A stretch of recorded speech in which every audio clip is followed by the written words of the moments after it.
Assalamualaikum warahmatullahi wabarakatuh. Saya Yuliana PGMI semester 6 akan menyampaikan hasil analisis dari jurnal saya yang berjudul Pengembangan Bahan Ajar Tematik dalam Implementasi Kurikulum 2013 Sekolah Dasar.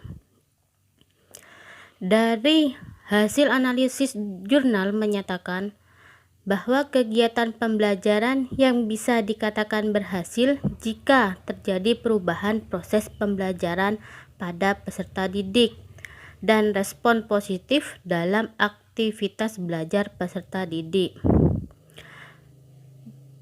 dalam lingkup fisik, mental, dan emosional. Di dalam proses pembelajaran, dalam hal ini guru memiliki peran sebagai fasilitator dan motivator dalam rangka meningkatkan aktivitas proses pembelajaran.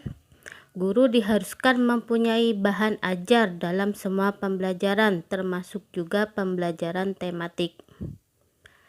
Dari pembelajaran ini, guru harus mampu mengembangkan individu peserta dikarenakan terlahir sikap yang mandiri, terampil mental, serta kemampuan intelektual yang lainnya. Dalam proses pembelajaran yang baik, agar mampu mencapai tujuan yang ingin dicapai dalam proses pembelajaran, harus ada implementasi yang baik. Dalam jurnal menyatakan bahwa implementasi yang baik yakni dengan peserta didik memperoleh pengalaman langsung dan terlatih untuk dapat menemukan sendiri berbagai pengetahuan yang dipelajarinya.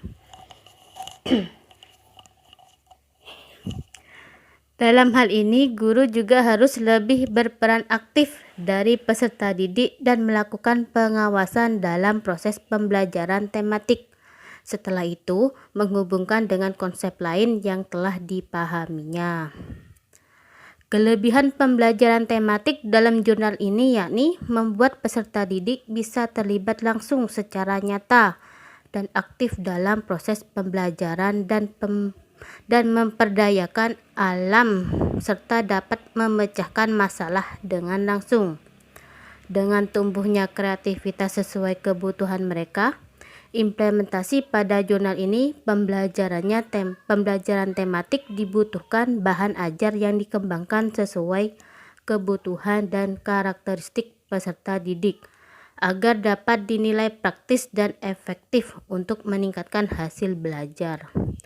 Dalam kenyataan di lapangan langsung, RPP dan sebagainya juga wajib adanya sebagai acuan dalam proses pembelajaran. Akan tetapi ada juga seorang guru yang masih tanpa membuat RPP dalam proses pembelajarannya. Hal ini juga menyebabkan proses pembelajaran tidak sama dengan yang seharusnya terjadi. Jadi, kesimpulan dari pemaparan jurnal yang pertama, pembelajaran berpusat kepada peserta didik. Karena pendidikan mengutamakan partisipasi aktif antara pendidik dan peserta didik berdasarkan bakat, minat, dan potensi peserta didik.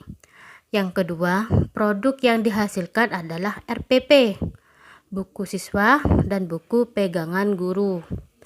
Yang ketiga, metode yang digunakan adalah metode pendekatan penelitian dan pengembangan model BORG atau GIL yang dimodifikasi menjadi 7 langkah.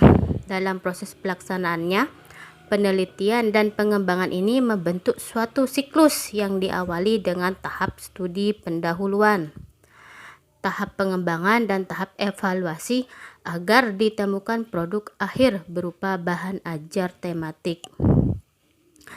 Yang keempat, dalam kegiatan belajar hendaknya peserta didik dilibatkan secara menyeluruh agar mereka mendapat pengalaman langsung dari kegiatan pembelajaran. Yang kelima, setiap kegiatan pembelajaran hendaknya dikaitkan pada kehidupan dan keadaan di mana peserta didik berada seperti di lingkungan sekolah. Yang keenam, guru hendaknya dapat menggunakan bahan ajar yang disesuaikan atau dimodifikasi dengan situasi dan kondisi saat mengajar. Nah, sekian itu pemaparan dari saya. Kurang lebihnya saya mohon maaf. Wassalamualaikum warahmatullahi wabarakatuh.